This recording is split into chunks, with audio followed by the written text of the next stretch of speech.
Welcome to Unshakable with Human Design, the show dedicated to helping entrepreneurs use human design to shift from hustle to flow without sacrificing results. Come here to become an unshakable human and build an unshakable business according to your human design. I'm your host, Nicole. Hello and welcome to Unshakable with Human Design, everyone. I'm your host, Nicole, and we are here continuing our centers series on the show. There are 9 centers in the human design body graph, so there are 9 episodes in this series. We are going through each of the centers and giving them their own episode. So if you have not been caught up with us and not been following along with this series so far, this is the 4th in the installment. There are 9, like I said. This is number 4. We've already covered the root center, the solar plexus, and the sacral. And today we're going to be talking about the Splenic Center in human design. And the reason for this is, first of all, we did a series on human design profile lines. So all of the 6 lines in the profiles. We did a series on those a few months ago. And the feedback from that was so strong and so fabulous that we decided to do another one. And when we asked the listeners what you all wanted to hear about next, what was the next series you wanted us to do, it was a runaway hit. The clear winner was centers. Everybody wanted to hear about the centers. And I understand why, and I was happy that everybody was tuned in at least to what is the most important thing to know. The centers, they're at the core of our design, but they're also giving us a lot of dimension. So type is obviously a huge factor. So like I would say, there's the human design trifecta. There's type, there's authority, and there's profile.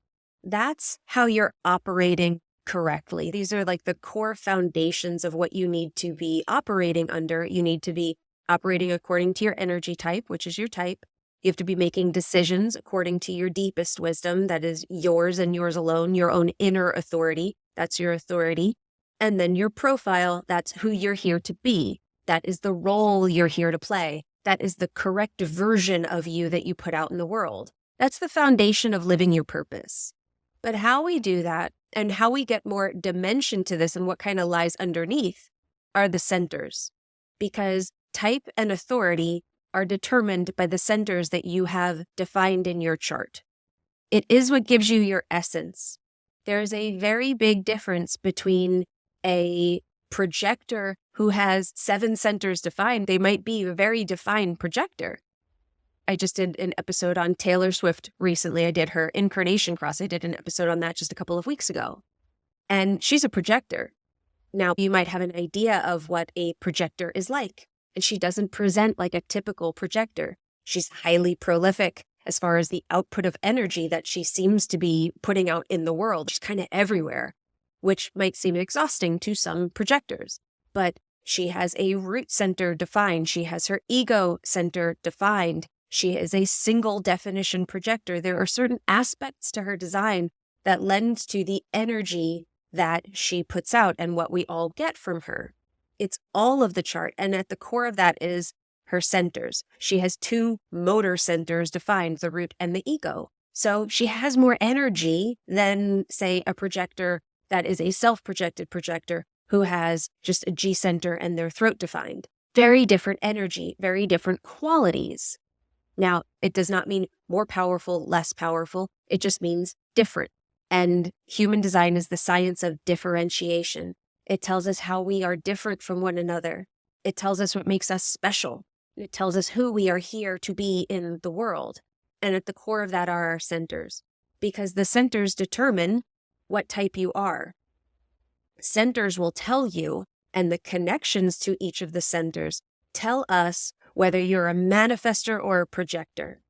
They tell us whether you are a generator or a projector. All of that is determined by centers and then the channels that connect those centers.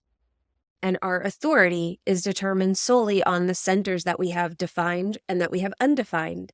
Like if you have a solar plexus defined, you are an emotional authority. Now we just got your decision-making mechanism and process in this life, totally based on the fact that you have one center defined. It doesn't matter what the rest of your design is. Your authority is emotional. Why? Because that center is defined.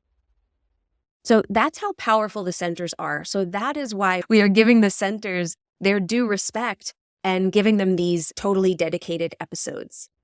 So if you're loving this series, if you are enjoying this and you're seeing the value in it, I want to kind of call out here. We talked about it in the last episode that I'm going to be teaching a program called Unshakable Human. And if you're listening to this later on, you can absolutely still get information on this. But I am teaching a program called Unshakable Human, which is everything about becoming an unshakable human according to your human design. It's going to be really comprehensive as far as how do you live your design. So many of us want to start doing our branding according to our human design, start living in our gifts. But this is the part that comes first. Like I say at the end of every episode, in order to have an unshakable business, you must first become an unshakable human. This is that part. So if you've tried to apply this to your business, if you've tried to make your Mercury gate your message, and you've tried to work on your conscious sun to figure out how you can jam it into your business and make it really sing so that you're calling out to the people that you're meant to help in this world, and that hasn't worked, it's probably because you haven't become the unshakable human. It's probably because you know what your potential is, but you're not living it. And that's what this program is going to be all about. We have a very unique way that we're launching this particular program. It's through a wait list. So if you just go to Instagram and DM me the words embody waitlist on Instagram, I'm at Nicole Leno Official. We'll sign you up there. Or you could go to nicoleleno.com/embody waitlist and you can sign up on the website. So that is how you will get into this one. I'll explain more at the end of the episode, the details of that. But just wanted to call that out. If you're loving this series, then you definitely want to get on the wait list because that's how you would go further with this exact work. Okay? So let's dive into the spleen, shall we? The Splenic Center is the oldest, most primal center that we have. This is the center of survival. It is the center of security, safety, body awareness, and intuition. It is so powerful, but it's also an awareness center. So it doesn't carry energy. It is evaluating things. An alarm system is really what the Splenic Center is. That is kind of how it is designed. It's biologically connected to our immune system. And you might have a defined spleen or an undefined spleen. And like we've said in the other episodes where we talk about centers and we talk about definition, when you have something defined, it means that it's consistent and it is fixed for you. So what that means is it's going to be on all the time. It'll be happening all the time. It's a consistent process that's happening to you. You have access to it all the time. But it is also fixed, meaning you have particular ways that you experience it. And when you are undefined, it means that you have a myriad of ways that you can experience it. And those things will come to you at different times in different ways through different pathways because you're open. You are flexible in that space. It's not strong or weak. It is just different. Are you consistent and fixed, or are you open and flexible and more inconsistent and variable in the way that you experience these things? So connected to the immune system, if you have it defined, then you may naturally, when you were born, had a stronger immune system. It kind of knew what it was doing. It was working in a consistent, strong fashion. So typically people who have a defined spleen, just from this body awareness side of things, I have a defined spleen, so I'm going to say we can take our health for granted because it's just always come easy to us. So we haven't really had to work at it. Sometimes we could take it for granted. We might fall behind on going to the doctor. We might fall behind on some of those checks and things that we should be doing, some of the tests that we should have run. And we may not give ourselves the appropriate amount of rest during our sickness and after our sickness because we don't need as much generally, but we can often overstretch our immune system. So we take it for granted. On the other side, if you have an undefined spleen, you may have gotten sick and your body might have had to learn how to fight off different things. It might have taken longer. You might have gotten sick over and over again with the same illnesses as a kid because your body had to learn it. And it took a little bit longer for it to understand how to process that. How do we fight this? It had more data to take in. It didn't have a consistent process that was always on, always learning, But what that can result in sometimes is a very resilient immune system later on. But it might have had to go through periods of learning that, of being trained, so to speak, kind of like how we're training AIs now to get smarter. You have to train your immune system to get smarter, to fight off the things that maybe someone with a defined spleen kind of knew out of the gate. Beyond this, though, beyond just that immune system, immunity, body awareness response, we also have intuition. It's all connected. Basically, what the splenic system is about is telling you what is safe, right, and good for your body, for your well-being. And it communicates to us through intuition. This is that voice that says, go to the doctor. This is that voice that says, don't get in the car right now. It's that voice that maybe doesn't necessarily make sense, but it's just this intuitive knowing. This is where we feel like I just know in my heart that I should or should not do something, that this is or is not good for me. That's the spleen. That is what it's doing. Defined, you have that happening all the time. Undefined, it's happening on and off, and maybe not as consistent a process for you. So this feeling of safe, right, and good for me, what is good for my well-being and what is not? That is what the splenic system is designed to do. It's designed to communicate with us and whisper when something is right or something is not. I said earlier that it was like an alarm system, and it really is. It's like, don't go there, don't do that. And because the spleen, in its low expression or how it can communicate, is through fear. So it's that voice, that little voice inside of us. That voice may be the voice of fear for some of us. And it's where we have to start to recognize that fear is a way of keeping us safe. Now, what do we do when we want to walk through fear and we want to do the things that feel a bit scary? How can we trust that this primal center is leading us to something that is right for us or not? How do we know when the fear is safe for us to walk through and what we want is on the other side of it? And how do we know what's truly an alarm saying, don't go that way, it's not safe? And that's what building the relationship with the splenic system is about. Part of that is the deconditioning. I don't care whether you have it defined or undefined. I have a very defined spleen. So I have channels there and I have a lot of gates that are activated and I have a defined spleen. Now there are 7 gates in the spleen and they are all associated in the low frequency with fear. So there are 7 gates of fear that sit in the splenic center. Now, all of the awareness centers have a low frequency of fear, but this is primal fear. It can feel like if we go that way, if we do the thing that we are scared of, we're going to die. And I have felt like that most of my life. To tell you the truth, I have felt in some way like the fear was so big and so strong that I was always fighting with it, that I was always succumbing to it. For the earlier part of my life, I'd get afraid and I would back off. And what I've learned through bringing my spleen into a healthy expression, not being in the shadow of my defined spleen, not playing small in this area, I have learned what's on the other side of fear, how to have courage, how to have trust. And this is the potential of the spleen, is to have tremendous courage and tremendous trust. And why do we have that? Because we trust that we would be warned if something were really dangerous for us. With that defined spleen, I had to build a relationship with it so that I could trust and understand what was a real warning sign and what was just that voice of fear that was always going to be there.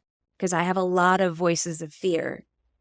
It was working with every single one of those gates, working with my gate 48, which is the fear of inadequacy, which was a huge theme in my life. Oh boy, was that a big theme in my life.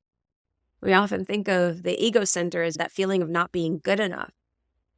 But when we look deeper into it, and that's what's so powerful about these centers and these gates, is understanding that I really wasn't afraid that I wasn't good enough. I was afraid I was inadequate. And there's a difference between fundamentally not good enough, like me as a person, I'm not good enough, and I don't have a skill, which is sort of what Gate 48 tells us. So this is how we could start to use a map of what's holding me back and what do I have in my chart that might be sending signals this way. And for me, it was a lot of the fear. My spleen is super active. So understanding those fear gates, understanding my relationship with them, and understanding what was actual fear that I should be listening to that was trying to keep me safe, that was truly an alarm system, versus what was actually just this voice that was always going to be there, and how could I tune it, so to speak, so that it wasn't going off all the time? How could I set the sensitivity of it differently? How could I strengthen it and become more courageous, more prepared, so that I could trust greater, so that I could have a greater sense of trust? Because that is what the spleen holds for us, the potential for trust. So there are lessons in every element of the chart.